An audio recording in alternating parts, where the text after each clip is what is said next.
Greetings, friends, and welcome to another ministry of the Victory Hour here on YouTube, brought to you by the Lord's people at Clayville Assembly in Forster, Rhode Island. Our website is clayvilleassembly.com. I've got to update the What We Believe section on the return of Christ, but I'm going to be getting into a series on that. And just so you know the trajectory, by the way, you want to email me, info@clayvilleassembly.com. Our website, clayvilleassembly.com. You can share all these sermons with people just for free. You can take them, download them, share them with others. It doesn't cost you anything. There for the taking. Share this ministry with your friends. Just send them the link to the YouTube. You don't even have to go to our website. But look, we're here as a Christian ministry to preach the gospel of Jesus Christ, and we need to see how the gospel affects our lives and how, therefore, it should affect those around us and the world if the Christians would do their job. Unfortunately, much of what passes off as Christianity today is not doing its job. So we want to make application of the biblical truth, and we're kind of in a zone right now doing that because of that Hamas-Israeli war. So I did like 3 on Israel, but then I said, you know what? I want to talk about America. When it comes to war, be careful. Now, we've done 5 parts to America and war. Be skeptical. And today, I think today is part 6. So I think what I'm going to do is going to end it this week. So part 6 and part 7 for America and war, be skeptical. Because this goes beyond the fake Israel war with Hamas. This is some universal foundation points that I want you to have under your belt for whatever may come up. We need to be skeptical, and we need to prove all things. Well, this is the United States of America. We have faith in our leaders. Wait a minute. You have faith in Washington, D.C.? Tell me that's not true. Come on. Well, we're an advanced society. We're not like Hamas. Backward, violent. Well, maybe we're not like Hamas. Backward, but I don't know about violent, though. In a different way, a more organized way, a more professional way, a more deceitful way. Hamas is just out and out corrupt and evil and violent. That's just what is the presentation of radical Islam, although actually it should be mainstream Islam if you go by the Quran. I'm not saying they should be devoted to that, because some of those principles there are horrifying, and that's why those extreme elements exist. So look, the world is full of bad actors. When it comes to warfare, I've been trying to tell you, we need to be skeptical, even what our own people tell us. No, on today's program, I want to talk about Pearl Harbor and World War II. They lied to us. Our soldiers were killed in Pearl Harbor because Roosevelt let it happen. I'm not anti-American, but I'm anti-Marxist. I'm anti-socialist. I'm anti-liar in chief. Yeah. Look, I know the Lord can appoint even the basest of men to rule over the kingdoms of this world, but that doesn't mean we make peace with their evil. John the Baptist said to Herod, you shouldn't have your brother Philip's wife. Well, why can't we do the same? Is that breaking any biblical principle? If we conduct ourselves in a way that is somewhat mirroring the greatest prophet that ever existed, John the Baptist. So all the evangelicalism, just pray for your leaders and support them. Don't say bad things about them. How about when they do bad things? I want America, to be great again. And to be great again has to go way beyond the dreams of Donald Trump.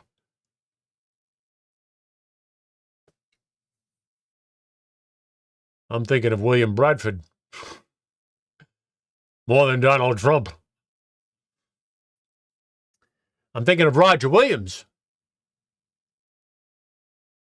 I'm thinking of the scriptures and the principles laid down in the scriptures concerning the obligation of potentates. I'm not going to get into those details now. But look, just because we're more educated and we're more sophisticated in our day than, say, like 2,000 years ago, let me tell you something. Man hasn't changed. He's still vile and evil. They just go to Harvard and Yale to get their degrees so they can be vile and evil. So they look good doing it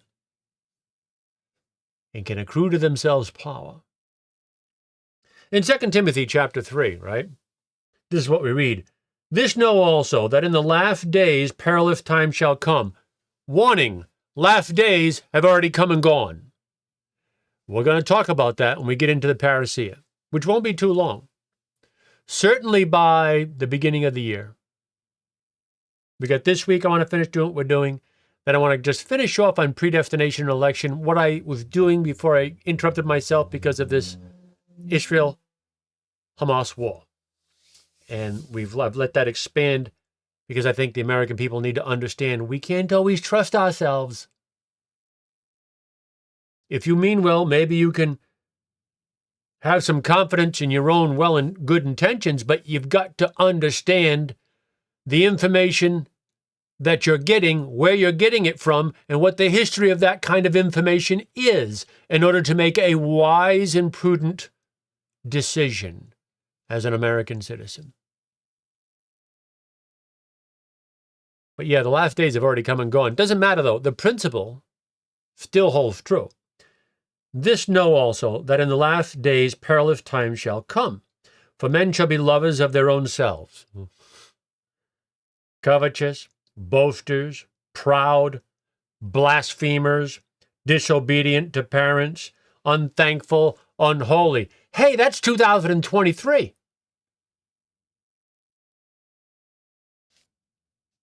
Without natural affection. Yeah. Well, look what they're trying to do to our children in the government schools. Grooming them for perversion. And the parents can just shut their mouths. That's the attitude. They don't have a say. Can I make a suggestion to parents? Take your children out of the public school system. Send them to a good private school if you must. Send them to a Christian school if you must. I would say the best option is homeschooling. If that's available to you. Okay? If you can get that done. But it's not as hard as you think. Look, we homeschooled all our kids. I have 4 kids. They're all grown up now. We homeschooled them from beginning to end. You can do the same thing and keep them from this evil that is being jammed down their throats. I saw where some school district, I think it was in Seattle, and all the little children in grammar school were writing to mothers. It was some conservative mothers organization that wants to make sure that parents still have a say in some of the material of their children's education. More specifically, they don't want them exposed to pornographic material and sexualized material in grammar school. And so they're a right-wing hate group. You can just ask the Southern Poverty Law Center, right? Well, these children from their schoolrooms were writing letters to the mothers that have this organization saying, and sending notes saying, gay is human and LGBTQ rights are human rights. And why are you bullying the LGBT community? This is what little children are saying to their parents in letters that are being pushed by their school teachers. Get them out of there. Today. Not even tomorrow. Without natural affection, Paul says. Truce breakers, false accusers, incontinent, fierce, despisers of those that are good.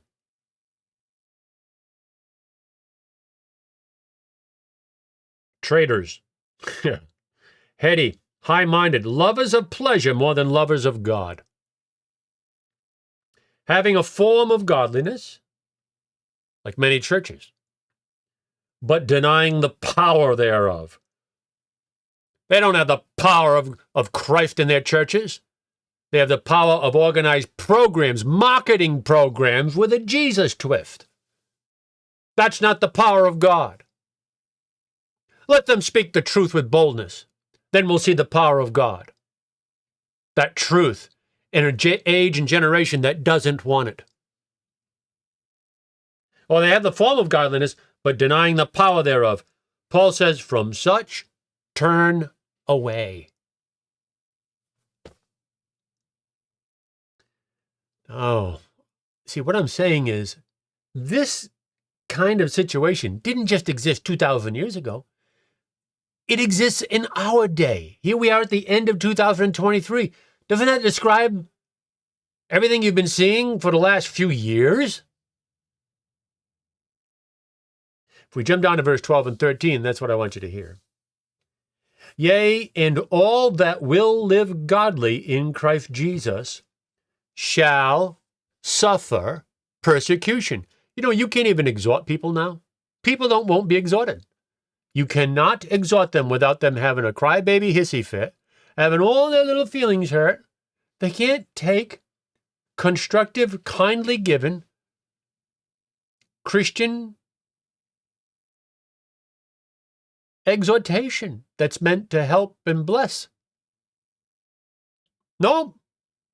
Everybody's going to fly off the handle and go cry in a corner and then hate on you because there's always some backslidden church you can go to. Or you can isolate yourself. This has been going on forever, particularly in America, now that we have a democracy-oriented society, which we're not supposed to. We're supposed to be a republic. The Founding Fathers didn't want to have anything to do with democracy, pure democracy. No, sir. But be that as it may, yea, all that will live godly in Christ Jesus shall suffer persecution. Every minister that tries to do God's will find that. If he's going to be bold and give wise counsel, exhortation, and sound doctrine and teaching, people are going to run away from him and say he's nasty. And they can find lots of people that take him with open arms, and they'll just rub them with oil and butter and say, I'm okay. You're okay. Yeah, they'll do that. Yea, and all that will live godly in Christ Jesus shall suffer persecution. Now listen to this. But evil men and seducers, those that seduce others with lies, but evil men and seducers shall wax worse and worse. They don't get better, they get worse. Evil men and seducers shall wax worse and worse, deceiving and being deceived. You know, I think Joe Biden actually believes some of his straight up lies. He's been lying for so long. I think he actually literally begins to believe some of them.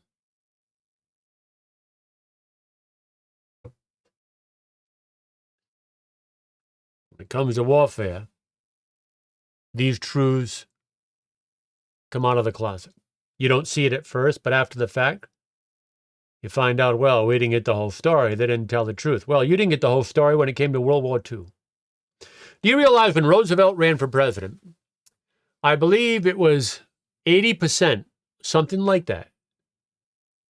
It was either 68 or 80%, one or the other. But I'm quite sure it was closer to 80% of America did not want to get involved in another European war. They'd already been through World War I, fighting a European war. And they said, we've had enough of that. We need to take care of ourselves over here.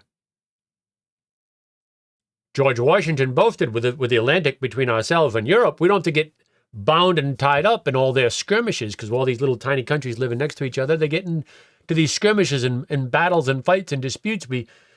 God has given us grace to not have to have their problems be our problems. We can support those that want to do what's right, but that doesn't mean we have to get involved with their wars. Well, the American people didn't want a war, a global war, a world war. They didn't want a World War II. And Roosevelt ran on, I won't get you involved in another European war. Well, he lied. He said, well, Roosevelt didn't get us into it. Yes, he did. And that's what I want to show you. I have in front of me a copy, the North County section of what used to be the Observer. It's now the Valley Breeze. But this article that's in here, if you can read that, How Chapman's Hill Helped Turn the Tide of World War II. That article originally came from the Providence Journal. I don't have the original Providence Journal article. I've seen it, though. But this is from the Observer in Smithfield, Rhode Island, from Thursday, April 21st, 1983. How Chapman's Hill Helped Turn the Tide in World War II. This is the reason I like reading this. There's so much information on the fact that Roosevelt allowed Pearl Harbor to be bombed in order to enrage the American people and change their minds about being willing to get involved in another European war.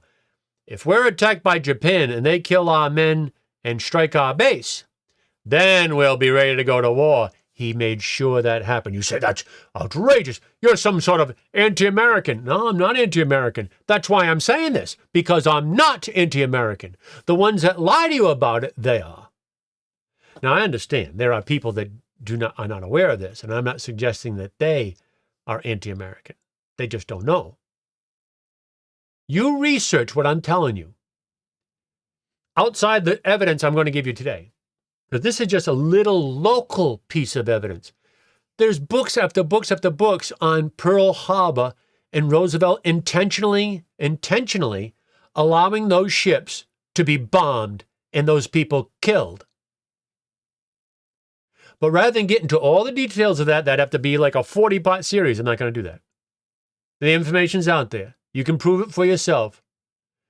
But I'm going to give you one local piece of information from the hometown I grew up in, Scituate. I grew up in Scituate, Rhode Island. And this is entitled How Chapman's Hill. Chapman's Hill is in Scituate, Rhode Island. How the town I was born in, I was raised in up until I was 12 years. No, right up until I was an adult. We moved once in Scituate, from one part of Scituate to another. So I grew up in Scituate my whole life. And the town I grew up in was fundamental and key to the winning of World War II. That's what this article's about. And it's meant to be not an expose of Roosevelt. It's meant to be like a local interest story, like, wow, Scituate was really important. Do you know that the UN, the headquarters of the UN, they were looking for a spot to put it. And one of the places they thought to put it was in Scituate, Rhode Island. And you know why? Because whatever you're going to hear on today's program. Because of the truth that I'm going to read to you. So this article is by Paul Eno. Again, The Observer, Thursday, April 21st, 1983, entitled How Chapman's Hill Helped Turn the Tide in World War II. And I'm just going to jump in the middle of the article. Mr. Cave, who was appointed agent in charge at the station. See, now you don't even know what he's talking about. So there's a road in Scituate. It's called Darby Road. I know the road like the back of my hand. I used to ride my bicycle on it. Back in those days, it was dirt. It connected Central Pike to Route 6, and it was all a dirt road. I think now it's partly paved road. It might be paved all the way. I haven't, there's no reason to go down. There's no reason for me to drive down Derby Road. There's only like a few houses on it. So if I don't know anybody there, I'm not going to go down it. But it used to be all dirt. And I'd ride my bike down this road. Well, the federal government came in and they realized something. Because of the water table levels and other atmospheric conditions that were very unique in those days, it made the perfect place to become like a geographical antenna so that they could intercept communications from around the world. And they found that in the United States, it was like the best spot in the country to do that. So during World War II, the federal government secretly, and the people in Scituate didn't know it, they took a house that was on Derby Road and they used that as their secret headquarters for spying. And that's what he's talking about here. Now, so listen to this. Mr. Cave, who was appointed agent in charge at the station on Derby Road, and I remember the house on the corner. It's a nice big house, beautiful house. Well, little did I know when I was driving by it, that was a spy center. That was where we were spying on the Japanese and the Germans from Derby Road in Scituate. Mr. Cave, who was appointed agent in charge at the station, attributed this phenomenon to, quote, a peculiar advantage of terrain and atmospheric surroundings, end quote. So when he's attributing this phenomenon, what phenomenon is he talking about?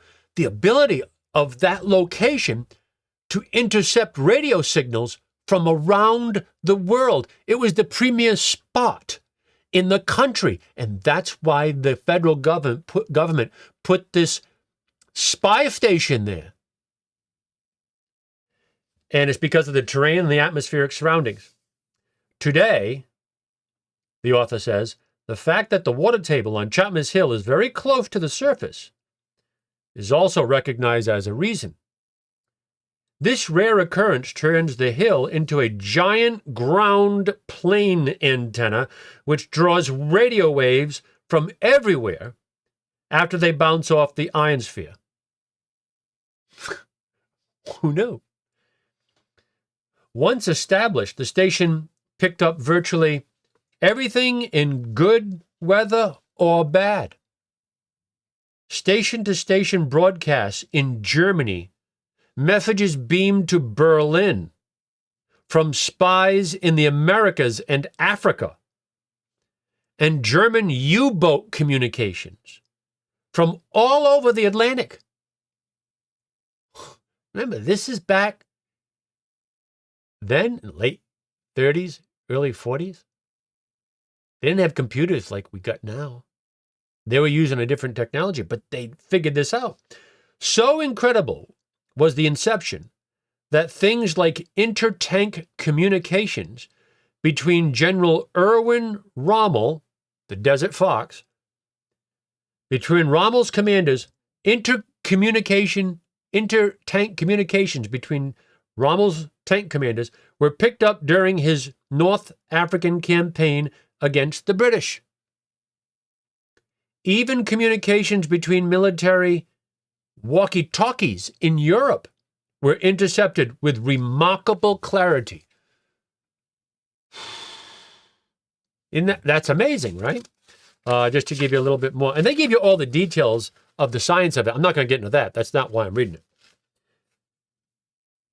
But they tell us the station's operators even ferreted out low-frequency transmissions that were hidden under more powerful commercial waves abroad.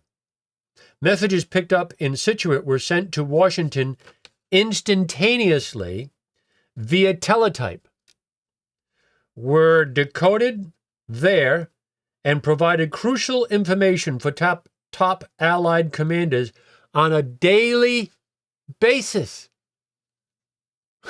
We were listening in to our enemies every single day, and they didn't know it. Later on, they write, after the war, Mr. Cave estimated that 99% of all secret German communications sent during the war and picked up by the U.S. were intercepted at Chapman's Hill in Scituate, Rhode Island, where this kid drove his banana bike with the sissy bar in the back. Yeah, I guess I was an old hipster, you know. Well, it was the 70s, you know. Now, listen to this. This is what I want you to hear. So that's the amazing scientific special interest story. The whole but then there's a bomb, a bombshell that's dropped here, and shocking to me. But the author of the article picks up on it and then just lets it go. He doesn't follow through with anything. Let me show you what I mean. The author writes, Japanese movements were no secret either. Thanks to Chapman's Hill, a submarine off the Japanese coast during the months before the attack on Pearl Harbor kept watch on who was entering and leaving Japanese waters, broadcasting the information to Chapman's Hill daily. Indeed, Mr. Cave Superior George E. Sterling, now 88 and living in Maine, well, he was 88 back in 1983, so no doubt he's long gone. But George E. Sterling, now 88, Mr. Cave Superior, and living in Maine, said recently, now listen to this, that he couldn't understand why the country was caught sleeping on December 7th, 1941. Since all kinds of messages were intercepted at Scituate, indicating that the attack was imminent.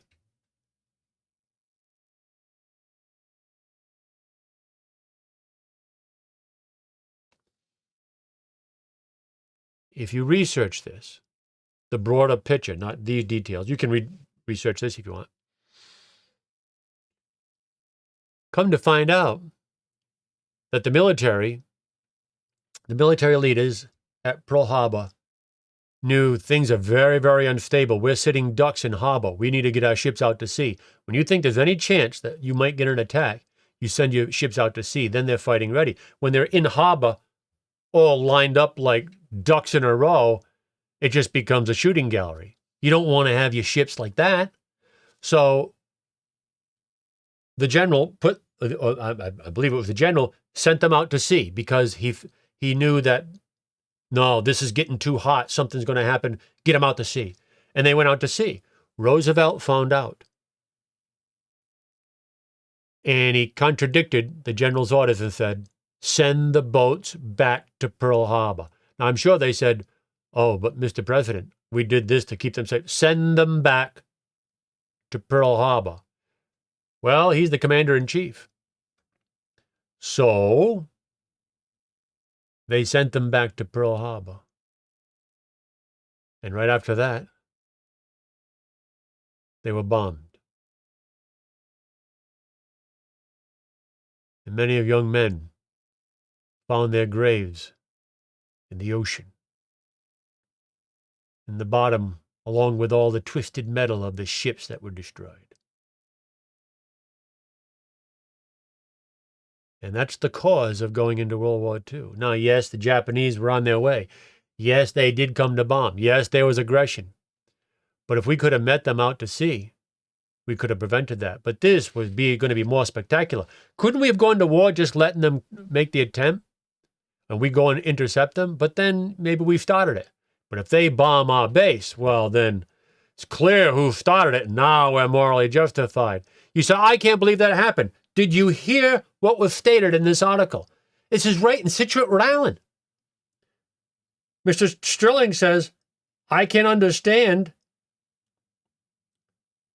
He says he couldn't understand why the country was caught sleeping on December 7th, 1941, since all kinds of messages were intercepted at Scituate, indicating that the attack was imminent. Now, there's thousands of more things we could say about this whole lie of how we got sucked into World War II. But I'm not going to get into that. This is just one little tidbit. Research it. Read some of the books. Read some of the statements made by the generals who knew better, and what some of them have admitted. It's all out there, but it doesn't make mainstream press. When it comes to war, brethren, by all means, yes, be skeptical. Because evil men and seducers shall wax worse and worse, deceiving and being deceived. And as Americans, we can do better. But we've got to be honest with the cancer that we need to purge from our midst. And that's the whole establishment in Washington, D.C. The military-industrial complex. Eisenhower wasn't wrong. Look, I've got to go. Time's up. Jim Gallagher reminding you in the words of our blessed Lord and Savior, you shall know the truth shall make you free.